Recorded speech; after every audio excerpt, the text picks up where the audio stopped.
Julho de 1505. Um jovem estudante de direito caminha de volta a Erfurt. Depois de visitar a família, no caminho, uma tempestade o alcança. Um raio cai perto o suficiente para derrubá-lo no chão. Aterrorizado, ele grita o nome de Santa Ana, padroeira dos mineradores. A mesma santa a quem seu próprio pai, mineiro de profissão, provavelmente já havia recorrido antes. "Eu me tornarei um monge", ele promete. Ainda naquele mês, ele bate à porta do Mosteiro Negro dos Agostinianos, em Erfurt. Seu pai, Hans Lutero, fica devastado. Ele havia investido tudo para que o filho se formasse em direito, voltasse para a cidade de Mansfeld e, com o tempo, talvez se tornasse prefeito. Em vez disso, o raio que derrubou o filho no chão também derrubou, por terra, o plano de uma vida inteira. O nome desse estudante era Martinho Lutero. E o que aconteceu dentro daquele mosteiro nos anos seguintes não foi o começo de uma revolução. Foi antes a busca desesperada de um homem aterrorizado. Não por um raio, mas por uma pergunta que a Idade Média inteira já vinha fazendo havia gerações. Como posso saber se sou digno do amor de Deus? Para entender Lutero, é preciso primeiro entender que seu movimento não nasceu da indignação moral de um Erasmo ou de um Savonarola contra a corrupção do papado. Nasceu de uma ansiedade pessoal sobre a salvação, e essa ansiedade, a julgar pela resposta popular que Lutero receberia depois, estava disseminada por toda a Europa. O fim da Idade Média havia elevado o padrão de exigência espiritual sobre os leigos. A confissão se tornara um exame minucioso de cada aspecto da vida, inclusive da vida sexual, catalogada em listas tão detalhadas que até pensamentos eram classificados por grau de condenação. O casamento era tolerado como mal necessário. O celibato e o claustro, exaltados como a forma superior de vida diante de Deus. Nesse contexto, a teologia escolástica oferecia uma fórmula: facere quod in se est. Faça o que está dentro de você. A ideia era simples. Você se torna justo diante de Deus na medida em que pratica atos de justiça. Mas numa era ansiosa, a fórmula abria uma fenda impossível de fechar. Como saber se você fez o seu melhor? A resposta pastoral mais comum era: continue tentando. Ministros paroquianos, a maioria sem formação teológica sofisticada, citavam a tradução que a igreja fazia de Eclesiastes. Ninguém sabe se ele é, ou não, digno do amor ou ódio de Deus. Era um sistema de incentivo construído sobre esperança e medo em partes iguais. Um catecismo popular da época de Dietrich Kolde, impresso pela primeira vez em 1470 e reeditado 19 vezes antes da Reforma, resumia essa angústia em uma frase que circulava por toda a Alemanha. Há 3 coisas que sei que são verdadeiras e que fazem com que meu coração fique pesado. A primeira, que vou ter que morrer. A segunda, que não sei quando vou morrer. A terceira, que não sei para onde vou depois da morte. Foi dentro dessa angústia coletiva que Lutero, como tantos antes e depois dele, tomou o primeiro passo em busca de certeza: entrar para o que hoje chamaríamos de seminário. Os agostinianos recoletos de Erfurt eram conhecidos por levar essa busca a sério. Buscavam lucro espiritual com a mesma intensidade que empreendedores como o próprio Hans Lutero buscavam lucro material. No mosteiro, Lutero se lançou de corpo inteiro nessa busca. 6 cultos diários, o primeiro às 2 da manhã. E isso era só a rotina normal, logo insuficiente para seu zelo de mortificar a própria carne. Torturava a mim mesmo com orações, jejuns, vigílias e congelamento. Escreveria a ele mais tarde: só a geada poderia ter me matado. Em outro registro, jejuei quase até a morte, pois vez após vez fiquei 3 dias sem beber uma gota de água ou um bocado de comida. Levava isso tudo muito a sério. Há quem sugira que essas privações extremas, noites sem dormir numa cela de pedra sem cobertor, contribuíram para problemas de saúde que o acompanhariam pelo resto da vida. Levava tão a sério a exigência de se aperfeiçoar diante de Deus que se tornou um fardo para os próprios colegas monges, sempre voltando ao confessionário, sempre sondando a própria consciência. Dei o melhor de mim a Deus. Cumpri o potencial que Ele me deu. Nenhuma pessoa honesta, sob esse tipo de pressão, consegue responder sim com convicção. Anos depois, Lutero relembraria a irritação de seu próprio confessor. Você é tolo. Deus não está irado com você. É você que está irado com Deus.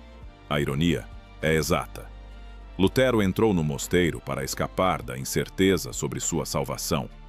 E lá encontrou essa mesma incerteza intensificada em nível microscópico. Foi seu superior, Johann von Staupitz, quem o empurrou adiante. Lutero protestava, dizendo-se doente e indigno demais para o doutorado. Staupitz não se deixou convencer. Em 1512, Lutero se tornou doutor em Sagrada Escritura e começou a lecionar em Wittenberg. A pequena cidade de cerca de 2.500 habitantes que já conhecemos, capital do eleitorado da Saxônia, sede da universidade que Frederico, o Sábio, havia fundado. A mesma riqueza mineral saxônica que, como já vimos, beneficiava Frederico também havia pago os estudos do próprio Lutero. Seu pai, afinal, ganhava-lhe a vida nas minas. A partir do inverno de 1513, Lutero lecionou uma sequência de disciplinas bíblicas. Salmos, depois a Epístola aos Romanos, depois Gálatas, depois Hebreus. E foi exatamente ali, preparando aulas sobre o texto que mais o atormentava, que a resposta à sua angústia começou a tomar forma.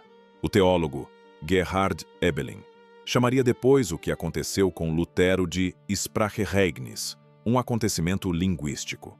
Já no fim da vida, o próprio Lutero descreveria a luta que travara contra essa teologia do pacto em termos quase físicos.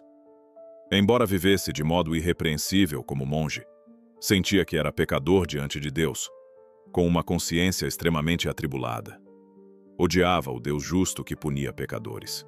No entanto, bati, de modo importuno, na mesma porta que o apóstolo Paulo batera antes de mim, desejando ardentemente saber a mesma coisa que Paulo sabia.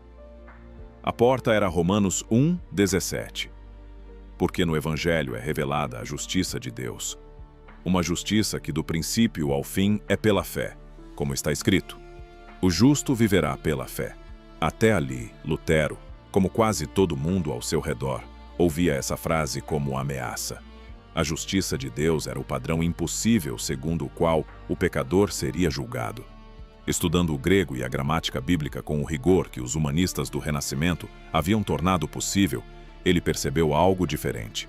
A justiça de Deus ali não era ativa, algo que precisamos nos tornar, mas passiva, algo que Deus nos dá. Justificação não é o que o pecador alcança, é o que ele recebe. A descoberta virou de cabeça para baixo toda a piedade medieval que Lutero conhecia. Não fazemos boas obras para sermos aceitos por Deus. Fazemos boas obras porque já fomos aceitos.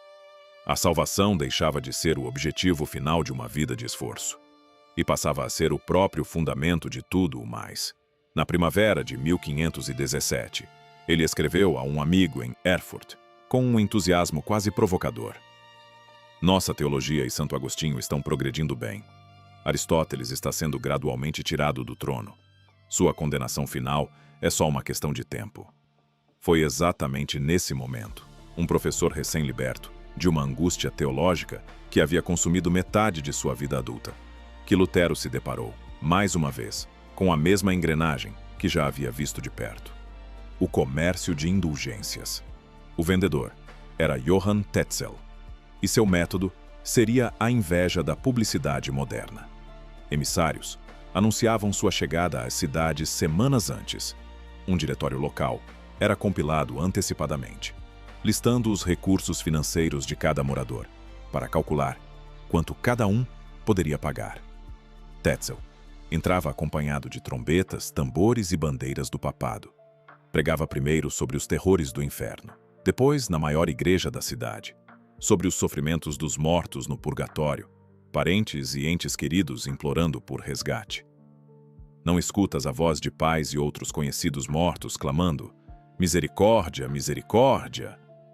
Só então, com o público devidamente preparado, vinha a venda. Havia um preço para cada bolso, e um jingle que resumia tudo. Quando a moeda na caixa ressoa, uma alma ao céu voa. Frederico, o sábio, nunca permitiu que Tetzel entrasse em Wittenberg. Não por escrúpulo teológico, mas porque não queria concorrência para sua própria coleção de relíquias, com suas próprias indulgências associadas. Isso não impediu os paroquianos de Lutero de irem até Tetzel, em cidades vizinhas.